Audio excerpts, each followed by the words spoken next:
जोहार, आप देख रहे हैं फास्ट ट्रैक न्यूज झारखंड, जो आपको रखे अपडेट।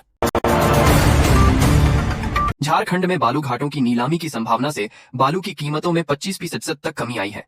पेसा लागू होने के बाद हाईकोर्ट द्वारा लगाई गई रोक हटी है, जिससे निर्माण उद्योग को बड़ी राहत मिली है। राज्य सरकार अवैध बालू कारोबार पर अंकुश लगाने का भी प्रयास कर रही है।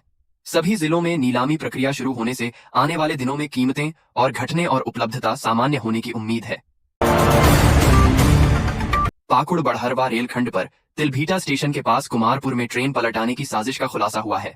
असामाजिक तत्वों ने पटरी पर 90 किलो लोहा रखा था, जिसे मालगाड़ी के चालक की सतर्कता से हटाकर बड़ा हादसा टाल दिया गया। रेलवे पुलिस ने इस मामले में एक संदिग्ध नाजमी शेख को हिरासत में लिया है। आरपीएफ, सीआईबी और जीआरपी की टीम जांच में जुटी है और इसे यात्रियों की जान लेने की सुनियोजित कोशिश बताया जा रहा है।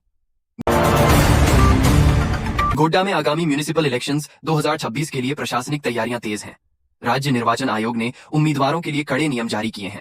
2 से अधिक संतान वाले या बकाया टैक्स वाले व्यक्ति चुनाव नहीं लड़ पाएंगे। 9 फरवरी 2013 के बाद तीसरी संतान होने पर अयोग्य होंगे।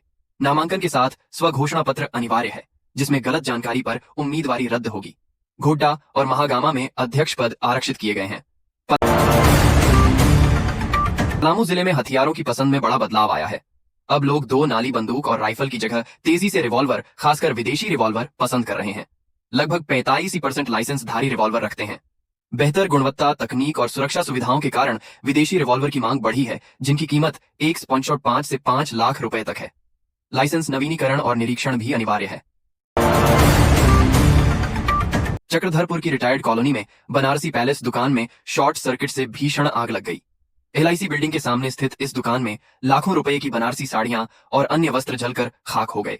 दुकान के प्रोपराइटर तपन कुमार चक्रवर्ती पिकनिक पर थे, जबकि घर पर उनके बुजुर्ग माता पिता और नौकरानी मौजूद थे। सुबह 11:30 बजे हुई इस घटना से इलाके में अफरा तफरी मच गई। UCIL के ठेका कर्मी मकर संक्रांति से पहले लंबित अर्जित छुट्टी के भुगतान की मांग को लेकर हड़ताल पर हैं।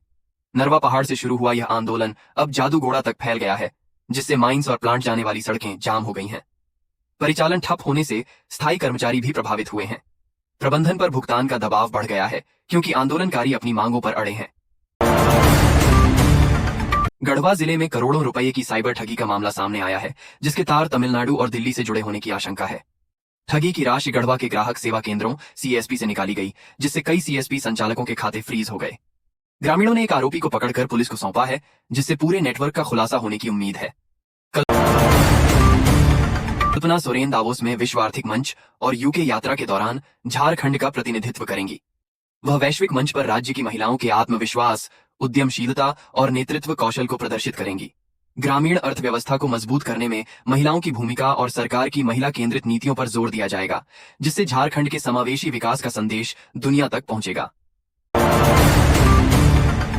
झारखंड हाई कोर्ट ने धनबाद इंस्टीट्यूट ऑफ टेक्नोलॉजी के इंजीनियरिंग छात्रों को परीक्षा से रोकने के मामले में CBI जांच के आदेश दिए हैं।